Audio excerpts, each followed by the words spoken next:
Quannah Chasinghorse Potts made history as the first Indigenous woman to walk for Chanel. Originally from Alaska, her face is quite distinct from other household modeling names. The obvious is that her face is tattooed as a traditional rite of passage in her culture. We've touched on tattoos and attractiveness in a past Koo's Beauty podcast, but here the tattoos don't serve the purpose of improving attractiveness. Aside from that, her facial structure has a set of proportions and angles that makes her attractive face look quite different from many others in the fashion world. The side profile is especially different in quite so much a good way, so we're going to begin with that. If you're new to this segment of the channel, this is Analyzing Celebrity Faces, where we use the scientific theory of objectively trying to quantify facial attractiveness and apply it to somebody who is quite notable, and in this case we're looking at an Indigenous model.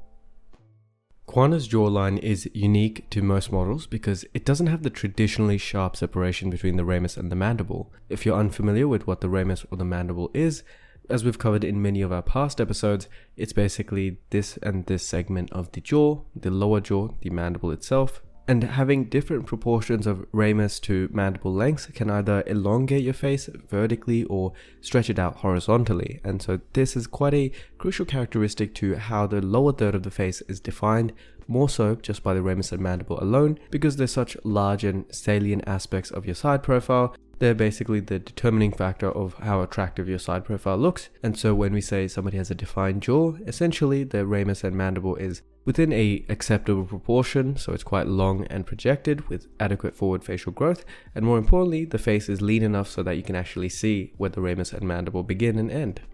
The chin region is also not as prominent or forward grown as you would expect in someone like, say, Gisele Bündchen, and despite this, the gonale or the jaw angle, which is essentially the angle between the ramus and the mandible itself, is within a very acceptable range of 129 degrees, which for women is about the ideal, which is more like 130 degrees, so it's off by a degree. This jaw angle is quite important because it indicates that the jaw is neither too rounded or downward grown or flat and creates a very healthy forward projection, which is more so what we desire on most faces, both men and women, because it's just an indicator of better dentofacial health.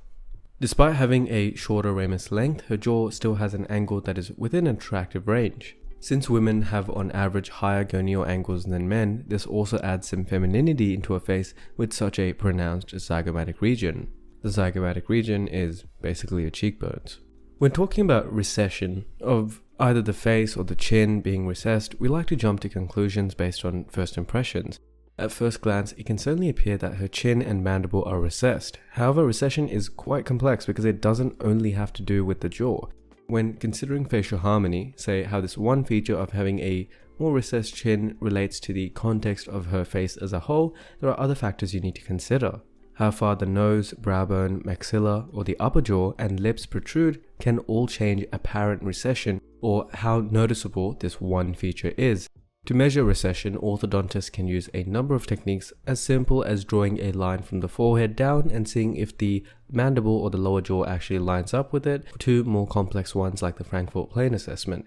What this assessment does is make use of the Frankfurt plane, which is named after the German city, and it's essentially a line drawn from the ear to the lower orbital bone or the eye socket and through the nose. The reason why orthodontists use these heavily defined planes and lines is because it gives continuity between different faces. This continuity or consistency allows other surgeons or researchers to apply physical cephalometric measurements, such as the Frankfurt plane angle, to actually measure jaw recession. The general idea here is that you want to standardize the positioning of the head when making any type of cephalometric measurement so that the actual measurement can be transferred to another face and be usable for the greater scientific community. A line is then drawn from the chin or the pogonion, which is the anatomical term, perpendicular or 90 degrees with the Frankfurt plane.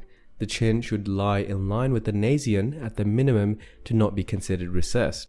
Quannah's jaw is not recessed by this measurement, and we can see that she does have proper alignment. While using the Frankfurt plane assessment, we can also draw a line parallel to the Frankfurt horizontal line from the mouth to find out that the ramus is also well developed. The gonion, or where the jaw of the mandible starts to curve up towards the ears, should be set below this line. Quannah passes both of these tests, so clearly she has well above average facial development, which is a very common cultural trend that we've seen in Western models more so than Eastern ones, as we've covered in previous videos. The gist of that is basically that in the West, in Western society, we prefer women, particularly with more masculinized and stronger dentofacial features, and in Eastern beauty standards, they prefer women with softer dentofacial features and more oval-shaped, curved faces. The next couple of assessments are regarding facial convexity and total facial convexity, which basically show how flat or round the facial profile is. Lower angles are more spherical or convex, while higher angles are flatter profiles. The difference between the two is that the total facial convexity considers the nose protrusion as well, whereas the actual facial convexity does not. While Quannah has a great total facial convexity, her actual facial convexity does point to a more rounded facial profile. Her angle is quite low and can clue us to a misalignment in either the lower face, mid face, or upper face. Similarly to those angles, we can also calculate the nasofacial and nasomental angle. These do a similar thing, but instead of the whole face, it considers the alignment between the chin, or the pagonian, and the nose. In a study by 9 et al., the nasofacial angle was altered in Caucasian men to find the most attractive silhouette. They concluded that near 30 degrees is most harmonious, and this is also right near the normal ranges Reddy et al. Found in North Indian women of 31.8 to 37.4 degrees. Both of these angles are within the normal ranges for Quannah, indicating a harmonious relationship, or more importantly, a lack of recession between her nose and chin. She also has a slight dorsal hump, which is very much a subtle and defining feature of her indigenous background. Traditionally, indigenous Americans did have some of the most aquiline or beak-like noses with very protrusive dorsal humps and, more importantly, downward-facing noses, which is characterized by a low nasolabial angle. Quannah's face is really not that far off, and you can see a lot of that indigenous heritage showing, especially around the nose. The last commonly used assessment considers the lips. This does seem to have a lack of data on an ideal nasomental line in American indigenous people, or within African people, for example. More protrusive lips would throw off this measurement. This is misleading because all the nasomental does is help us point towards a more cephalometrically normal relationship between the chin, lips, and nasal tip. Since the normal can vary between different racial groups, they should not be held to the same standard, and thus having an actual ideal nasomental angle is very much ethnic specific. We can't come to any verifiable conclusion about Quannah's case, but merely can use it within the context of the other angles to understand her side profile better. In Quannah's case, the line clearly crosses through the lips, indicating either extremely protrusive lips, a set-back chin, or an overly prominent nose. While she does have prominent lips, the most likely option is that her chin is very slightly recessed backwards. Chin recession is quite normal, and so it's not a make or break. As you can see in her case, it's very much unnoticeable. Moving on to her 3/4 profile, Quannah has a very prominent OG curve stemming from her mallarbones. These high set and prominent cheekbones lend themselves to her traditionally model-esque appearance. What does any of this mean? Well, imagine the OG curve as a curvilinear line drawn from your mallarbones or your cheekbones all the way down to your mouth. Now, ideally in your 3/4 profile, if you have strong cheekbones, the OG curve should create a graceful S shape as the cheekbones protrude your face outwards, and then the hollowness of your cheeks brings it back inwards. This difference in contours, so the peak of the cheekbones versus the valley of the hollow cheek region or the buccal region, is one of the most visibly accessible characteristics of having hollow cheeks or that model-like look, and by Western standards we prefer that because, again, we prefer strong dentofacial growth, and so if you have a strong OG curve, it's very much indicative of strong cheekbone projection. Perhaps then, her most noticeable features are her cheekbones. Even in the frontal profile, they overwhelm the face. There is a stereotype of Native Americans having very powerful bone structures, and Quannah is no exception. Now, one of the reasons for why this stereotype even exists is something we've covered in a previous video, where diet has a very strong link to facial development.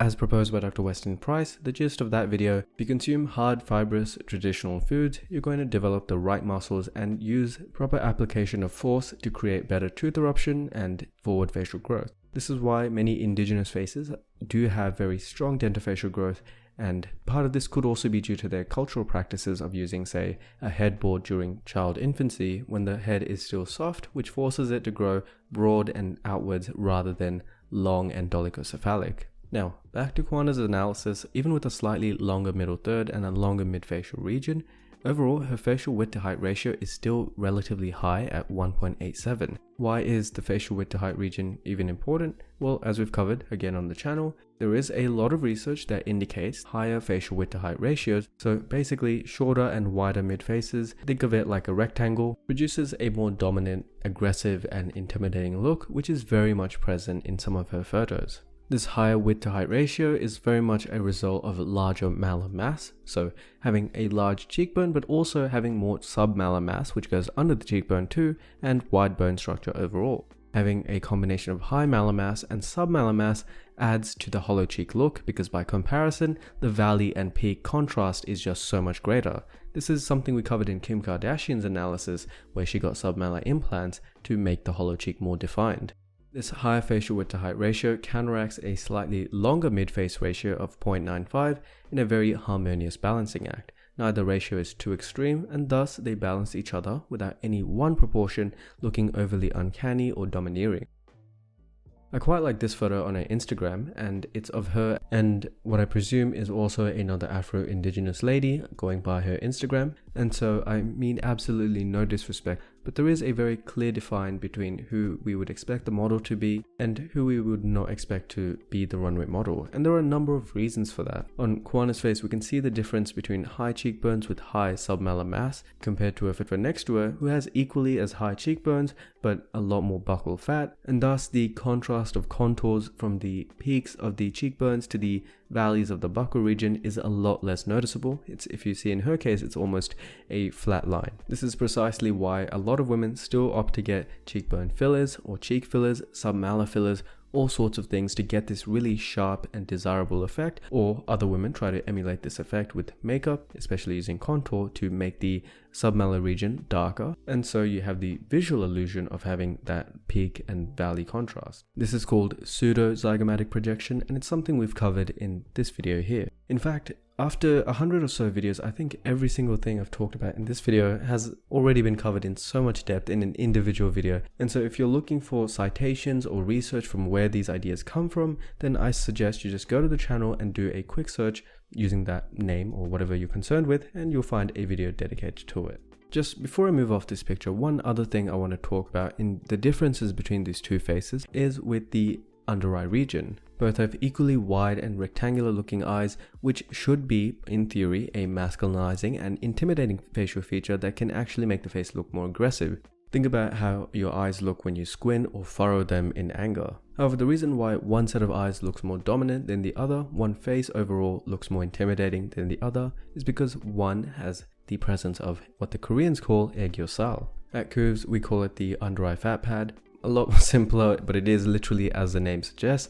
This little fat pad that goes under your eyes is very much a natural anatomical feature. Some people have it present, some people have it more buried and flush with the eyes, which is the more preferred look for modeling, as you can see with Quannah's case. And so having the fat pad protrude out of the malar contour can create a more jarringly cute look. And many Koreans, like I said, Eastern beauty standards are different to Western beauty standards, actually prefer to have this fat pad be present rather than Quannah's look, which is considered to be more older and matured, and it's not something they want. They would rather look younger and softer, and so by that standard, this fat pad could be a good or a bad thing depending on the context of where you live and the beauty standards people in your region follow.